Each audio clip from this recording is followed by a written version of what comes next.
But that brings me honestly into a broader, more fundamental critique of the structure of education as it exists in a capitalist society. Because really the reason why it is because ultimately we're not engaging with ideas and trying to gather knowledge for knowledge's sake. It's not an institution of learning for the sake of creating educated subjects. It's an institution of creating people who are designed to work jobs after you get out of it. That's literally the whole point of the fucking education system, especially in fucking America. It's literally that. Turn you into a worker drone. And if you get to go to college, you get a salary instead of a wage. Wow. Damn.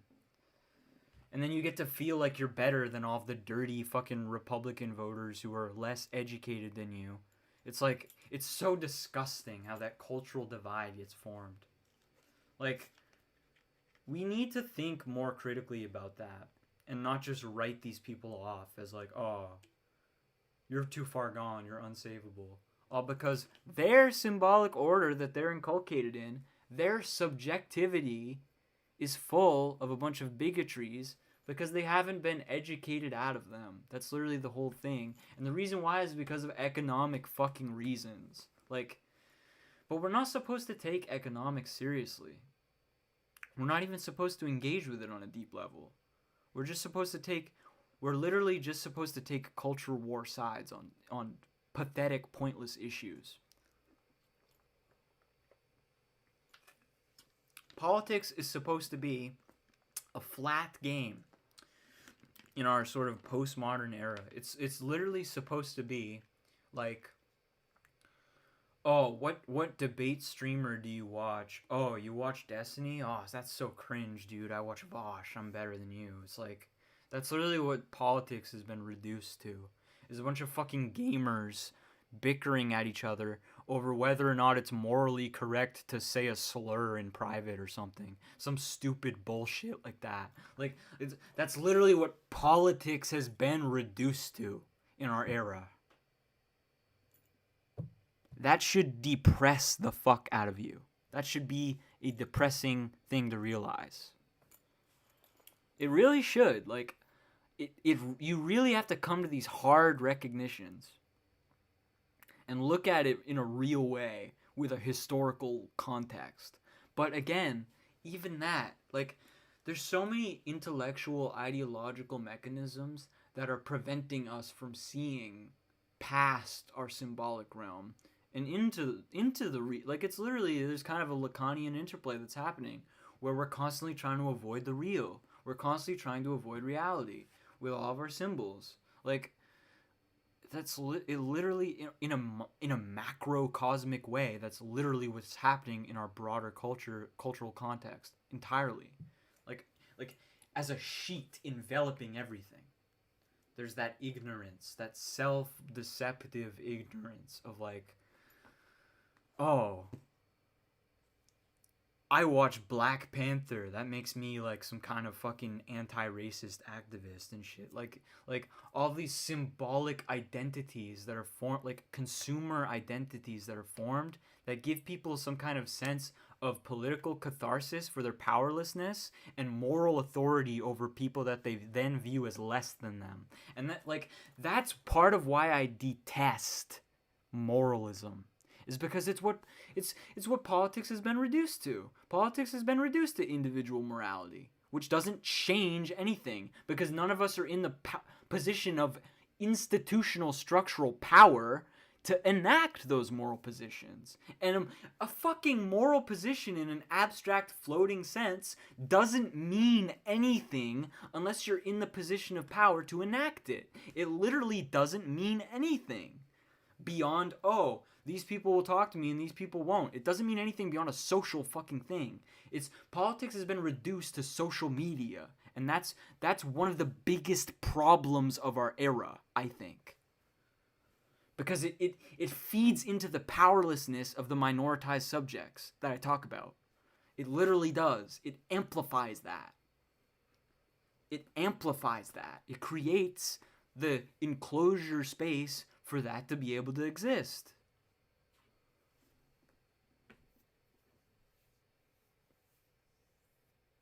And so you have to think critically about all these factors that are contributing to the state we're in if you actually want to change it. And that's the whole point of being a fucking Marxist. If you want to call yourself a Marxist, like that's literally the point. That's literally one of Marx's personal philosophical theoretical theses, is that we're not just here to interpret the world, we're supposed to be trying to fucking change it. So you have to realize why none of us are in the position of power to change anything. And part of it is literally a lot to do with the cultural environment that we're in. It's kind of that simple. Like you can question, like, oh, why is Maddie constantly talking about these things? Like, what, doesn't she think that, like, this is more, it's like, because this is what I think is fucking important, and because I don't hear it discussed enough, especially not by Vosh, or any of those people. And I don't even hear it discussed in an academic environment that I'm inculcated in every day. I don't. Instead, I have to deal with some dumb people with their stupid, simpy societal perspectives on things, and the way that these theories are being taught, completely missing the key insights that are actually useful academically and intellectually to understand the moment we're in, and to understand literature itself, which is what I thought the whole point of the class was. Like,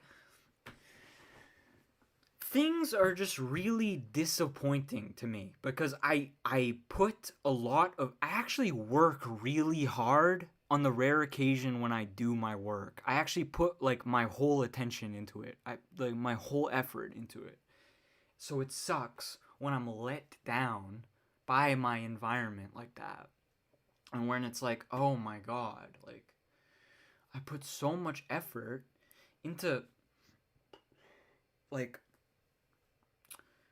whatever part of my own subjectivation, like forming myself, that I can do myself, I take advantage of, because I literally don't allow myself to be formed into the type of subject that these institutions of power want me to be formed into. I reject it.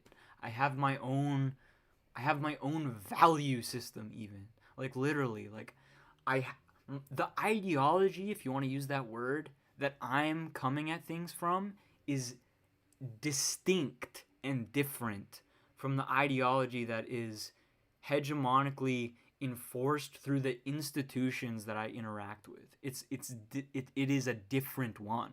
It's a different way of looking at the world. And I say all that to say that, like, the dissonance between us creates a sense of emotional disappointment and depression for me when I'm in those states of interaction with it. Because it's like, if I was just in some kind of institution where they approached things in this critical way, this critical historical way that I try to look at things through, and, like, not trying to say that society as we know it is good and based, and like, capitalism is good and based, and we just need to change a couple of things, and social progress is inevitable because I buy into this bullshit conception of history. Like, like, if I was in an institution where that wasn't the fucking perspective that they were coming at it from, and they were meeting me where I'm at, I would be so much happier as a person. I really would be. But that's not the situation I'm in. It really isn't. And I don't know how I'm going to clip this episode, I'm thinking, because, like, I'm going, like, all the places that I wanted to go. Like, rapid fire. Like, I'm just, like... So, I don't know, but... I wonder what anyone else would think about this. Like, feel free to, like, comment on anything I'm saying if you happen to listen to this. Because, like, when I engage with people on the level that I'm on, it's incredibly exciting. It's just really exciting to me. Like, it makes me feel so much better, just purely on an emotional level, even. Like, just to talk to somebody who's not just a fucking liberal, just for a couple of hours, even just texting them, is like, it's such a fucking breath of fresh air to me. It literally is. Because I'm surrounded by this bullshit. I'm surrounded by it. It's everywhere. They batter it into my fucking skull. They literally try. I literally feel the pull of my teachers to like become more liberal and like more capitalist and shit, and like less of an outlier, like ideological outsider, like true to some form of Marxist lens of analysis of things. And it's just so cringe to me because it's like I have to resist that pull at the same time as I'm trying to learn something. Like, you know what I like? That's just another reason why it makes me question, like, why the fuck am I even here then? Like, it's just so frustrating. And I can't tell if anyone else deals with this at the same time. Because, like, the people that I do have access to talking to, I don't think that they have the mental energy to focus on this as much as I do. You know what I mean?